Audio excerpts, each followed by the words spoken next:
منور صبح کر لے اور روشن شام کرتا چل، تو اپنی آخرت کے واسطے کچھ کام کرتا چل، بھلا اس چند دن کی زندگی کا کیا ٹھکانہ ہے، اگر کچھ ہو سکے تو خدمت اسلام کرتا چل۔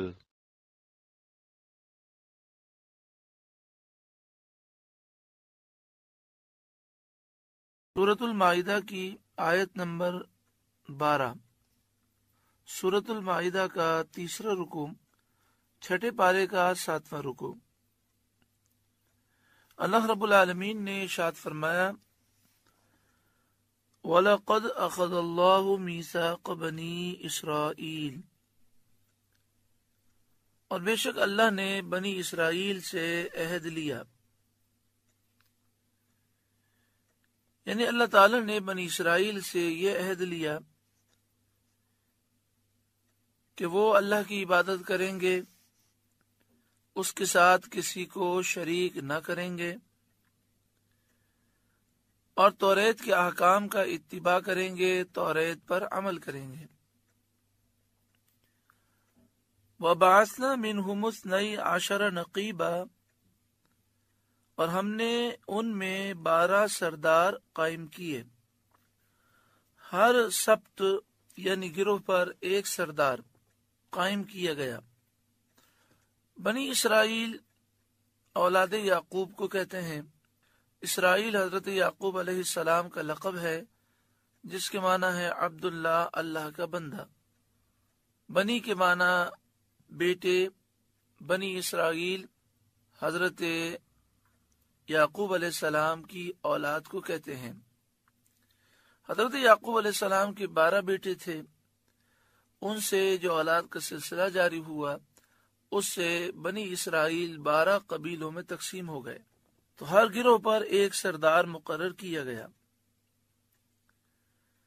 جو اپنی قوم کا ذمہ دار بنایا گیا کہ وہ اپنی پوری قوم کو اس پر مائل کرے گا کہ قوم عہد کا وفا کرے اور پوری قوم شریعت کے احکام پر چلے۔ اس کا ذمہ دار ایک سردار کو بنایا گیا اور پوری قوم پر اس سردار کو مقرر کیا گیا۔ اس طرح 12 قبیلوں پر 12 سردار مقرر کیے گئے۔ وہ اس بات کے ذمہ دار تھے کہ پوری قوم وفاداری کرے گی۔ وقال اللہ انی معکم، اور اللہ نے فرمایا بے شک میں تمہارے ساتھ ہوں، یعنی میری مدد تمہارے ساتھ ہے۔ لئن اقمتم الصلاة وآتیتم الزکاة، ضرور اگر تم نماز قائم رکھو اور زکوٰۃ دو، یعنی میری مدد تمہارے ساتھ ہے اگر تم نماز قائم رکھو اور زکوٰۃ دو۔ وآمنتم برسلی، اور میرے رسولوں پر ایمان لاؤ۔ وعزرتموہم، اور ان کی تعظیم کرو۔ دیکھیں یہاں پر تعظیم کا کوئی طریقہ بیان نہیں کیا گیا، ہر وہ طریقہ تعظیم کا جس سے شریعت نے منع نہیں کیا وہ جائز ہے۔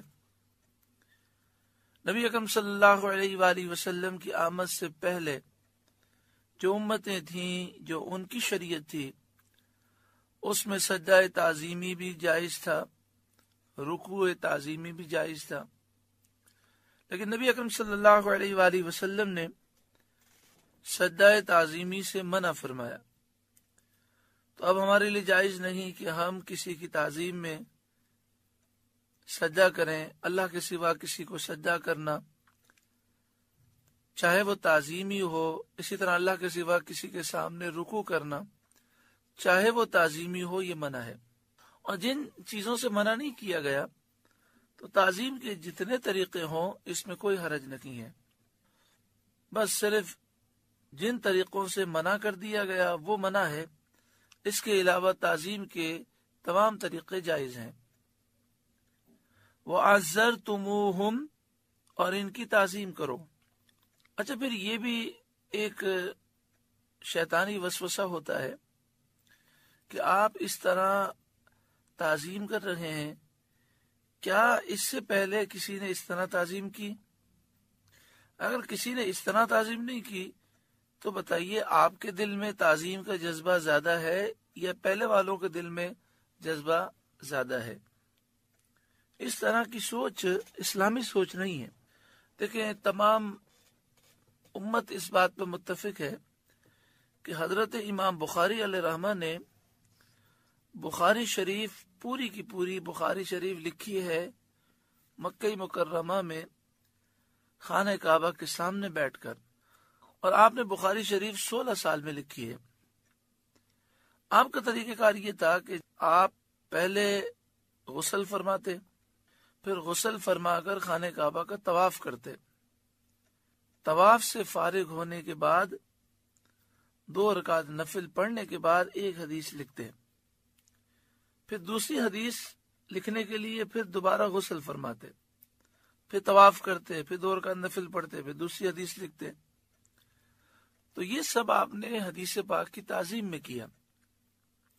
تو کوئی امام بخاری پر یہ اعتراض نہیں کر سکتا کہ آپ کے دل میں حدیث پاک کی تعظیم زیادہ ہے کہ حضرت ابو ہریرہ کے دل میں حدیث پاک کی تعظیم زیادہ تھی۔ آپ سے پہلے اتنے صحابہ گزرے، اتنے تابعین گزرے، اتنے بزرگان دین گزرے، لیکن کسی نے بھی اس طرح حدیث پاک کی تعظیم نہیں کی۔ تو جواب یہی دیا جائے گا کہ امام بخاری جو تعظیم کا طریقہ وہ اختیار کر رہے ہیں وہ شرعی طور پر منع نہیں ہے، لہذا اس میں کوئی حرج نہیں۔ امام مالک رضی اللہ تعالی عنہ آپ سے کوئی قرآن کی آیت پوچھتا، اس کی تفسیر پوچھتا، فقہ کا مسئلہ پوچھتا، آپ چلتے چلتے بتا دیتے۔ لیکن اگر کوئی آپ سے حدیث پاک پوچھتا تو آپ باقاعدہ غسل کرتے اور سب سے نیا اور خوبصورت لباس آپ پہنتے، سب سے مہنگی خوشبو آپ لگاتے، اور اس کے لیے عالیشان تخت آپ سجاتے، اور عالیشان لباس پہن کر چاروں طرف خوشبو ہی خوشبو ہوتی، اور پھر آپ اسے حدیث پاک سناتے۔ تو کیا کوئی امام مالک سے کہہ سکتا ہے کہ آپ سے پہلے اتنے صحابہ ہیں، صدیق اکبر، فاروق اعظم، عثمان غنی، حضرت علی، اور 1,24,000 کم و بیش صحابہ ہیں، آپ سے زیادہ وہ حدیث کی تعظیم کرتے ہیں، لیکن ان سے تو یہ طریقہ ثابت نہیں۔ تو جواب یہی ہوگا کہ امام مالک جو طریقہ اختیار کیے ہوئے ہیں اس کی شریعت میں ممانعت نہیں آئی، تو تعظیم کا جو طریقہ شرعی طور پر حرام نہ ہو اس کے کرنے میں کوئی حرج نہیں۔ لہذا یہ فوراً سوال کرنا فلاں نے نہیں کیا تو کیا ان سے زیادہ تمہارے دل میں حدیث کی تعظیم ہے یا نبی اکرم صلی اللہ علیہ وآلہ وسلم کی محبت ہے؟ تو اس طرح تو کوئی امام مالک سے بھی سوال کر سکتا ہے کہ صدیق اکبر کے دل میں حدیث کی تعظیم زیادہ ہے کہ آپ کے دل میں؟ انہوں نے تو حدیث اس طرح نہیں سنائی۔ یہ سارے شیطانی وسوسے ہیں، اور شیطان اس طریقے سے ہمیں محبت اور تعظیم سے دور کرنے کی کوشش کرتا ہے۔ وَعَزَّرْتُمُوهُمْ، اور ان انبیاء کی، رسولوں کی تم تعظیم کرو۔ وَأَقْرَضْتُمُ اللَّهَ قَرْضًا حَسَنًا، اور اللہ کو قرض حسن دو، یعنی اس کی راہ میں مال خرچ کرو۔ لَأُكَفِّرَنَّ عَنْكُمْ سَيِّئَاتِكُمْ، تو بے شک میں تمہارے گناہ اتار دوں گا، تمہارے گناہ مٹا دوں گا۔ کون کون سے کام کرو گے؟ نماز قائم رکھو گے، زکوٰۃ دو گے، رسولوں پر ایمان رکھو گے، ان کی تعظیم کرو گے، اللہ کی راہ میں مال خرچ کرو گے، تو میں تمہارے گناہ مٹا دوں گا۔ وَلَأُدْخِلَنَّكُمْ جَنَّاتٍ، اور ضرور بضرور میں تمہیں جنتوں میں داخل کروں گا، تجری من تحتها الانہار، جن کے نیچے نہریں رواں دواں ہیں۔ فمن کفر بعد ذلک منکم، پھر اس کے بعد جو تم میں سے کفر کرے، فقد ضل سواء السبیل، وہ ضرور سیدھی راہ سے بہک گیا، سیدھی راہ سے ہٹ گیا۔ واقعہ یہ تھا کہ اللہ تعالی نے حضرت موسیٰ علیہ السلام سے وعدہ فرمایا تھا کہ انہیں اور ان کی قوم کو ارض مقدسہ کا وارث بنائے گا۔ ارض مقدسہ سے مراد بیت المقدس اور اس کے ارد گرد کی زمین ہے۔ اللہ تعالیٰ نے وعدہ فرمایا تھا کہ موسیٰ علیہ السلام کو اور ان کی قوم کو ارض مقدسہ کی فتح دے گا اور وہاں کا انہیں مالک بنائے گا۔ اس وقت ارض مقدسہ میں کنعانی جبار ظالم لوگ رہتے تھے، تو فرعون کے ہلاک ہونے کے بعد حضرت موسیٰ علیہ السلام کو اللہ تعالیٰ کا حکم ہوا کہ بنی اسرائیل کو ارض مقدسہ کی طرف لے جائیں، میں نے اس کو تمہارے لیے دار بنایا ہے، گھر بنایا ہے، قرار کی جگہ بنایا ہے، تو وہاں جاؤ اور جو دشمن وہاں ہیں ان پر جہاد کرو، میں تمہاری مدد فرماؤں گا۔ اور اے موسیٰ علیہ السلام، آپ اپنی قوم کے ہر گروہ میں سے ایک ایک سردار بنائیں، اس طرح 12 سردار مقرر کریں، ہر سردار اپنی قوم کے حکم ماننے اور عہد کی وفاداری کرنے کا ذمہ دار ہو۔ یعنی سردار اس بات کی ذمہ داری لے کہ میں پوری قوم کو حکم ماننے پر مجبور کروں گا اور میرے ماتحت جتنے لوگ ہیں سب عہد کی وفاداری کریں گے۔ حضرت موسیٰ علیہ السلام نے 12 سردار منتخب کیے اور پھر مصر سے بنی اسرائیل کو لے کر ملک شام کی طرف آپ روانہ ہوئے۔ جب اریحا کے قریب پہنچے تو ان سرداروں کو حالات معلوم کرنے کے لیے آپ نے بھیجا اور ان سے یہ فرمایا تھا کہ وہاں جو کچھ بھی دیکھو تم یہ باتیں قوم کو مت بتانا، صرف مجھے بتانا اور اس راز کو راز رکھنا۔ وہاں انہوں نے دیکھا کہ لوگ بہت عظیم الجثہ، بڑے لمبے لمبے قد کے ہیں، بڑے چوڑے ہیں اور نہایت قوی اور توانا، ہیبت اور شوکت والے ہیں۔ یعنی وہ اتنے لمبے اور چوڑے لوگ تھے کہ جن کے سامنے بنی اسرائیل بہت بونے لگ رہے تھے۔ یہ ان سے ہیبت زدہ ہو کر واپس ہوئے اور آ کر انہوں نے اپنی قوم سے سب حالات بیان کر دیے اور اس طریقے سے قوم کے دل میں انہوں نے خوف بٹھا دیا۔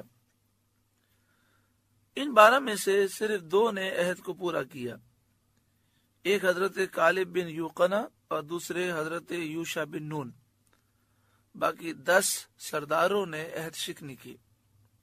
آگے ارشاد فرمایا فَبِمَا نَقْضِهِمْ مِيثَاقَهُمْ لَعَنَّاهُمْ، تو ان کی کیسی بدعہدیوں پر ہم نے انہیں لعنت کی، یعنی انہوں نے اللہ تعالی کے عہد توڑے۔ حضرت موسیٰ علیہ السلام کے بعد آنے والے نبیوں کا انہوں نے انکار کیا، انبیاء کو شہید کیا، اللہ تعالیٰ کی کتاب کے احکامات کی مخالفت کی، اس وجہ سے ان پر لعنت کی گئی۔ وَجَعَلْنَا قُلُوبَهُمْ قَاسِيَةً، اور ان کے دل سخت کر دیے۔ یہ لعنت ہے جس کی وجہ سے یہودیوں کے دل بہت سخت ہیں۔ يُحَرِّفُونَ الْكَلِمَ عَن مَّوَاضِعِهِ، اللہ کی باتوں کو ان کے ٹھکانوں سے بدلتے ہیں، اللہ کے کلام کو ان کی جگہوں سے بدل دیتے ہیں۔ یعنی اللہ تعالیٰ کے کلام میں نبی اکرم صلی اللہ علیہ وآلہ وسلم کی تعریف، آپ کی نعتیں، آپ کی صفات ہیں، وہ ان میں رد و بدل کرتے ہیں، کچھ چیزوں کو مٹا دیتے ہیں، کچھ چیزوں کو مٹا کر اس کی جگہ دوسری چیزیں لکھ دیتے ہیں۔ وَنَسُوا حَظًّا مِّمَّا ذُكِّرُوا بِهِ، اور بھلا بیٹھے بڑا حصہ ان نصیحتوں کا جو انہیں دی گئیں۔ یعنی توریت میں جگہ جگہ یہ نصیحت تھی کہ سید عالم محمد مصطفیٰ صلی اللہ علیہ وآلہ وسلم کی تم پیروی کرنا، ان پر ایمان لانا، تو انہوں نے توریت کے اتنے بڑے حصے کو بھلا دیا۔ ولا تزال تطلع على خائنة منهم إلا قليلا منهم، تو تم ہمیشہ ان کی ایک نہ ایک خیانت پر مطلع ہوتے رہو گے، کیونکہ دغا کرنا، خیانت کرنا، عہد کو توڑنا، رسولوں کے ساتھ بد عہدی کرنا ان کی اور ان کے آباء و اجداد کی پرانی عادت ہے۔ تم ہمیشہ ان کی ایک نہ ایک خیانت پر مطلع ہوتے رہو گے، الا قلیلا منہم، سوا تھوڑوں کے جو ایمان لے آئیں گے یہودیوں میں سے، وہ ایسا نہیں کریں گے۔ فاعف عنہم، تو انہیں معاف کر دو، واصفح، اور ان سے درگزر کرو، اور جو کچھ ان سے پہلے سرزد ہوا اس پر ان کی گرفت نہ کرو۔ بعض مفسرین کا قول یہ ہے کہ یہ آیت اس قوم کے بارے میں نازل ہوئی جنہوں نے پہلے نبی اکرم صلی اللہ علیہ وآلہ وسلم سے عہد کیا، پھر عہد کو توڑ دیا، پھر اللہ تعالیٰ نے اپنے نبی صلی اللہ علیہ وآلہ وسلم کو اس پر مطلع فرمایا اور یہ آیت نازل کی۔ اس تفسیر کی صورت میں معنی یہ ہے کہ ان کی اس عہد شکنی سے درگزر کیجیے جب تک کہ وہ جنگ سے باز رہیں اور جزیہ ادا کرنے سے منع نہ کریں۔ ان اللہ یحب المحسنین، بے شک احسان والے اللہ کو محبوب ہیں، بے شک اللہ احسان کرنے والوں کو پسند فرماتا ہے۔ وَمِنَ الَّذِينَ قَالُوا إِنَّا نَصَارَى، اور وہ جنہوں نے دعویٰ کیا کہ ہم نصارہ ہیں۔ نصارہ کے معنی ہوتے ہیں دین کے مددگار، تو جنہوں نے دین کے مددگار ہونے کا دعویٰ کیا، انجیل پر ایمان لانے کا دعویٰ کیا، حضرت عیسیٰ علیہ السلام پر ایمان لانے کا دعویٰ کیا، اخذنا میثاقہم، ہم نے ان سے عہد لیا کہ وہ اللہ تعالیٰ پر ایمان رکھیں، اس کے رسولوں پر ایمان رکھیں، ایمان لائیں۔ فَنَسُوا حَظًّا مِّمَّا ذُكِّرُوا بِهِ، تو وہ بھلا بیٹھے بڑا حصہ ان نصیحتوں کا جو انہیں دی گئیں، یعنی جو انجیل میں انہیں نصیحتیں کی گئیں انہوں نے ان نصیحتوں کو چھوڑ دیا اور عہد شکنی کی۔ فَأَغْرَيْنَا بَيْنَهُمُ الْعَدَاوَةَ وَالْبَغْضَاءَ إِلَى يَوْمِ الْقِيَامَةِ، تو ہم نے ان کے آپس میں قیامت کے دن تک عداوت اور بغض ڈال دیا، یعنی عیسائیوں میں آپس میں نفرت ہے، دشمنی ہے، بغض ہے۔ کس وجہ سے؟ حضرت قتادہ رضی اللہ تعالی عنہ نے فرمایا، جب نصارہ نے، عیسائیوں نے اللہ کی کتاب انجیل پر عمل کرنا چھوڑ دیا اور رسولوں کی نافرمانی کی، فرائض ادا نہ کیے اور حدود کی پرواہ نہ کی، تو اللہ تعالیٰ نے ان کے درمیان عداوت ڈال دی، دشمنی ڈال دی۔ اسی طرح یہودیوں کے درمیان بھی آپس میں دشمنیاں ہیں، یہودی اور عیسائیوں کے درمیان بھی دشمنی ہے، اور دیگر جو کفار ہیں ان کی آپس میں بھی دشمنیاں ہیں، اور ایک کافر قوم کی دوسری کافر قوم سے بھی دشمنی ہے۔ لیکن جب معاملہ ہوتا ہے مسلمانوں کا تو وہ اسلام دشمنی میں سب جمع ہو جاتے ہیں، اور ان کا جمع ہو جانا اپنے مفاد کے لیے ہے۔ آج آپ دیکھیں مسلمانوں کے درمیان آپس میں بھی بہت نفرتیں پائی جاتی ہیں۔ اس کی وجہ یہی ہے کہ ہم نے اللہ کی کتاب قرآن مجید فرقان حمید پر عمل کرنا چھوڑ دیا، نبی اکرم صلی اللہ علیہ وآلہ وسلم کی نافرمانی کی، فرائض ادا نہ کیے، حدود کی پرواہ نہ کی۔ آج مسلمانوں میں گندگی، بے حیائی، عریانی، فحاشی عام ہوتی جا رہی ہے۔ آج مسلمان کہلانے والے نبی اکرم صلی اللہ علیہ وآلہ وسلم کی محبت میں، آپ کی تعظیم میں کوئی کام کیا جائے تو اس پر اعتراض کرتے ہیں۔ نبی اکرم صلی اللہ علیہ وآلہ وسلم کے علم پر اور آپ کے کمالات پر اور آپ کی شان پر اعتراض کیا جاتا ہے۔ تو یہ قوم کس طرح متحد ہو سکتی ہے اور کس طرح اسے دشمن پر غلبہ حاصل ہو سکتا ہے۔ آگے ارشاد فرمایا وَسَوْفَ يُنَبِّئُهُمُ اللَّهُ بِمَا كَانُوا يَصْنَعُونَ، اور ان قریب اللہ انہیں بتا دے گا جو کچھ کرتے تھے، یعنی قیامت کے دن وہ اپنے کردار کا بدلہ پائیں گے، سزا پائیں گے۔ یا اہل الکتاب، اے اہل کتاب، اے کتابیوں، اے یہودیوں، اے عیسائیوں، قد جاءکم رسولنا، بے شک تمہارے پاس ہمارے یہ رسول تشریف لائے، یعنی سید عالم محمد مصطفیٰ صلی اللہ علیہ وآلہ وسلم تشریف لے آئے۔ یبین لکم کثیرا مما کنتم تخفون من الکتاب، کہ تم پر ظاہر فرماتے ہیں بہت سی وہ چیزیں جو تم نے کتاب میں چھپا ڈالی تھیں، جیسے رجم کے احکام، کہ جو کوئی شادی شدہ زنا کرے تو اسے پتھر مار مار کے ہلاک کر دیا جائے، غیر شادی شدہ یہ کام کرے تو اسے 100 کوڑے مارے جائیں۔ اسی طرح آسمانی کتابوں میں سید عالم صلی اللہ علیہ وآلہ وسلم کے اوصاف اور آپ کی نعتیں لکھی ہوئی تھیں جو تم چھپاتے تھے، اور نبی اکرم صلی اللہ علیہ وآلہ وسلم نے ان سب کو بیان فرما دیا۔ وَيَعْفُو عَنْ كَثِيرٍ، اور بہت سی معاف فرماتے ہیں، یعنی بہت سی باتیں جو تم چھپاتے ہو وہ جانتے تو ہیں لیکن ان کا ذکر بھی نہیں کرتے وہ، اور ان پر تمہاری گرفت بھی نہیں فرماتے، کیونکہ آپ اسی چیز کا ذکر فرماتے ہیں جس میں مصلحت ہو۔ وَيَعْفُو عَنْ كَثِيرٍ، اور بہت سی معاف فرماتے ہیں۔ اس سے معلوم ہوا کہ توریت میں جو باتیں وہ چھپاتے تھے ساری باتیں حضور جانتے تھے، آپ درگزر فرماتے تھے کیونکہ ان کے ظاہر نہ کرنے میں مصلحت تھی۔ قد جاءکم من اللہ نور، بے شک تمہارے پاس اللہ کی طرف سے ایک نور آیا، وہ کتاب مبین، اور روشن کتاب آ گئی۔ سید عالم صلی اللہ علیہ وآلہ وسلم کو نور فرمایا گیا کیونکہ آپ سے کفر کے اندھیرے دور ہوتے ہیں اور حق کا راستہ بالکل واضح ہوتا ہے۔ آپ نور حسی بھی ہیں اور نور ہدایت بھی ہیں۔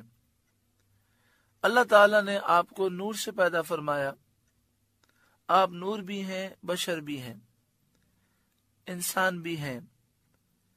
اعلی حضرت امام اہل سنت امام احمد رضا علیہ رحمہ اور آپ کے خلفاء مثلا صدر الشریعہ بدر الطریقہ حضرت علامہ مولانا مفتی امجد علی خان اور دیگر بزرگوں نے یہ بات لکھی ہے کہ نبی اکرم صلی اللہ علیہ وآلہ وسلم اور تمام نبیوں کو بشر انسان ماننا ضروری ہے، جو بشر نہ مانے وہ کافر ہے۔ آقا دو جہاں صلی اللہ علیہ وآلہ وسلم نور بھی ہیں، بشر بھی ہیں، لیکن آپ سارے انسانوں میں سے سب سے افضل ہیں، سارے بشروں میں سے سب سے افضل و اعلیٰ ہیں۔ اللہ نے آپ کو ہر عیب سے پاک پیدا فرمایا اور ساری مخلوق میں سب سے زیادہ آپ کو طاقتیں، آپ کو خوبیاں، آپ کو کمالات اللہ تعالی نے عطا فرمائے۔ اعلیٰ حضرت امام اہل سنت امام احمد رضا علیہ رحمہ نے فتاوی ردویہ شریف جو جدید ہے اس کی جلد نمبر 30 میں آپ نے حدیث پاک ذکر فرمائی ہے اور اس کے کئی حوالے بیان فرمائے ہیں۔ آپ نے لکھا کہ حضرت امام مالک رضی اللہ تعالیٰ عنہ کے شاگرد اور امام احمد بن حنبل رضی اللہ تعالی عنہ کے استاد اور امام بخاری اور امام مسلم کے استاد حضرت شیخ عبد الرزاق، ان کی کتاب مصنف میں یہ حدیث پاک موجود ہے اور کئی بزرگوں نے اس حدیث کو لکھا ہے اور اس حدیث کو صحیح اور درست تسلیم کیا ہے۔ سارے حوالے فتاوی ردویہ شریف کی 30ویں جلد میں موجود ہے۔ تو اس میں حدیث پاک ہے عن جابر بن عبد اللہ قال قلت بأبی انت و امی یا رسول اللہ، حضرت جابر بن عبداللہ رضی اللہ تعالی عنہما سے روایت ہے کہ میں نے عرض کی یا رسول اللہ میرے ماں باپ آپ پر قربان ہوں، اخبرنی مجھے آپ خبر دیجئے، عن اول شیء خلقہ اللہ تعالی قبل الاشیاء، اللہ تعالی نے ساری چیزوں سے پہلے کس چیز کو پیدا کیا، مجھے اس کی خبر دیں۔ قال رسول اللہ صلی اللہ علیہ وآلہ وسلم، رسول اللہ صلی اللہ علیہ وآلہ وسلم نے ارشاد فرمایا، خلق اللہ تعالی نور نبی کا، اللہ تعالی نے تیرے نبی کے نور کو پیدا فرمایا۔ تو سب سے پہلے اللہ نے اپنے نبی کے نور کو پیدا فرمایا اور پھر اس نور سے پوری کائنات کو پیدا فرمایا۔ حضرت عبداللہ بن عباس رضی اللہ تعالی عنہما قد جاءکم من اللہ نور کے تحت فرماتے ہیں، یا نور سے مراد سید عالم صلی اللہ علیہ وآلہ وسلم کی ذات ہے۔ وہ کتاب مبین اور روشن کتاب تمہارے پاس آ گئی، یعنی قرآن پاک تمہارے پاس آ گیا۔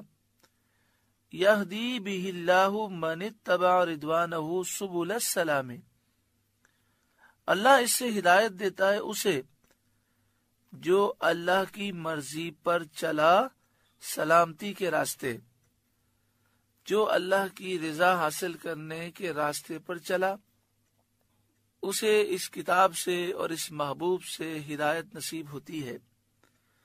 وَيُخْرِجُهُم مِّنَ الظُّلُمَاتِ إِلَى النُّورِ، اور انہیں اندھیریوں سے روشنی کی طرف لے جاتا ہے بِإِذْنِهِ اپنے حکم سے۔ وَيَهْدِيهِمْ إِلَى صِرَاطٍ مُسْتَقِيمٍ، اور انہیں سیدھی راہ دکھاتا ہے۔ لَقَدْ كَفَرَ الَّذِينَ قَالُوا إِنَّ اللَّهَ هُوَ الْمَسِيحُ ابْنُ مَرْيَمَ، بے شک کافر ہوئے وہ جنہوں نے کہا کہ اللہ مسیح بن مریم ہی ہے، یعنی جن عیسائیوں کا یہ عقیدہ ہے کہ عیسیٰ بن مریم ہی اللہ ہیں، وہ بھی کافر ہیں۔ اور جن کا عقیدہ یہ ہے کہ عیسیٰ بن مریم اللہ کے بیٹے ہیں، وہ بھی کافر ہیں۔ جو عیسیٰ بن مریم کو اللہ کا بیٹا مانے یا اللہ مانے، خدا الہ معبود مانے، وہ سارے کافر ہیں، مشرک ہیں۔ موجودہ دور کے عیسائی اسی طرح کے عقائد رکھتے ہیں، لہذا موجودہ دور کے عیسائی کافر بھی ہیں، مشرک بھی ہیں۔ بعض احکام میں ان پر اہل کتاب کے احکام ہیں اور بعض احکام میں ان پر مشرکوں اور کافروں کے احکام ہیں۔ یہ کہنا کہ عیسائی مشرک نہیں ہیں، کافر نہیں ہیں، یہ کہنا قرآن پاک کا انکار ہے۔ حضرت عبداللہ بن عباس رضی اللہ تعالی عنہما نے فرمایا کہ نجران کے عیسائیوں نے یہ بات کہی۔ عیسائیوں کے دو فرقے، ایک کا نام تھا یعقوبیہ اور دوسرے کا نام تھا ملکانیہ۔ ان کا یہ عقیدہ ہے کہ حضرت عیسیٰ علیہ السلام ہی اللہ ہیں، کیونکہ یہ حلول کے قائل ہیں۔ ان کا اعتقاد باطل یہ ہے کہ اللہ تعالیٰ نے عیسیٰ علیہ السلام کے بدن میں حلول کیا۔ اللہ تعالیٰ کی پناہ، معاذ اللہ، جو یہ بکواس کرتے ہیں، ہم اس سے اللہ تعالیٰ کی پناہ مانگتے ہیں۔ اللہ تعالیٰ نے اس آیت میں ان پر کفر کا حکم بیان فرمایا اور اس کے بعد ان کے مذہب اور ان کے عقیدے کے فساد کو بیان فرمایا۔ قل، اے محبوب آپ فرما دیجئے، فَمَن يَمْلِكُ مِنَ اللَّهِ شَيْئًا إِنْ أَرَادَ أَن يُهْلِكَ الْمَسِيحَ ابْنَ مَرْيَمَ وَأُمَّهُ وَمَنْ فِي الْأَرْضِ جَمِيعًا، پھر اللہ کا کوئی کیا کر سکتا ہے اگر وہ چاہے کہ ہلاک کر دے مسیح بن مریم اور ان کی ماں اور تمام زمین والوں کو۔ اللہ تعالیٰ کا کوئی کچھ بھی نہیں کر سکتا، اس کا جواب یہی ہے۔ تو حضرت مسیح کو اللہ بتانا بالکل باطل اور کتنا غلط عقیدہ ہے۔ وَلِلَّهِ مُلْكُ السَّمَاوَاتِ وَالْأَرْضِ وَمَا بَيْنَهُمَا، اور اللہ ہی کے لیے ہے سلطنت آسمانوں اور زمین اور ان کے درمیان کی. يَخْلُقُ مَا يَشَاءُ، جو چاہے پیدا کرتا ہے. واللہ علی کل شیء قدیر، اور اللہ سب کچھ کر سکتا ہے. سید عالم صلی اللہ علیہ وآلہ وسلم کے پاس اہل کتاب آئے اور انہوں نے دین کے معاملے میں آپ سے گفتگو شروع کی. آپ صلی اللہ علیہ وآلہ وسلم نے انہیں اسلام کی دعوت دی اور اللہ کی نافرمانی کرنے سے اس کے عذاب کا خوف دلایا کہ نافرمانی نہ کرو ورنہ اللہ کا عذاب بڑا سخت ہے. تو وہ کہنے لگے اے محمد صلی اللہ علیہ وآلہ وسلم، آپ ہمیں کیا ڈراتے ہیں؟ ہم تو اللہ کے بیٹے اور اس کے پیارے ہیں. اس پر یہ آیت کریمہ نازل ہوئی اور ان کے اس دعوے کا بطلان ظاہر فرمایا گیا. وقالت اليہود والنصارى نحن ابناء اللہ واحباؤہ، اور یہودی اور عیسائی بولے کہ ہم اللہ کے بیٹے اور اس کے پیارے ہیں. یہاں پر مسلمانوں کو غور کرنا چاہیے. ہم مسلمانوں کا عقیدہ یہ ہے کہ جس کا خاتمہ کفر پر ہوا وہ ہمیشہ ہمیشہ جہنم میں جلتا رہے گا. اور یہ بھی عقیدہ ہے کہ گناہ کرنے میں خطرہ سب سے بڑا یہ ہے کہ گناہ کرنے سے ایمان کمزور ہوتا ہے اور بسا اوقات گناہ کرنے سے اللہ ناراض ہو جاتا ہے اور ایمان سلب ہو جاتا ہے. جس نے گناہ کیے اور پھر اس کا ایمان سلب ہو گیا، اس کا خاتمہ کفر پر ہوا، ہمیشہ ہمیشہ جہنم میں جلتا رہے گا. اس لیے بندہ مومن کو ڈرنا چاہیے اور گناہوں سے دور رہنا چاہیے. اور اگر خاتمہ ایمان پر ہوا تو بہت سے ایسے لوگ ہوں گے جو اپنے گناہوں کی وجہ سے جہنم میں جائیں گے.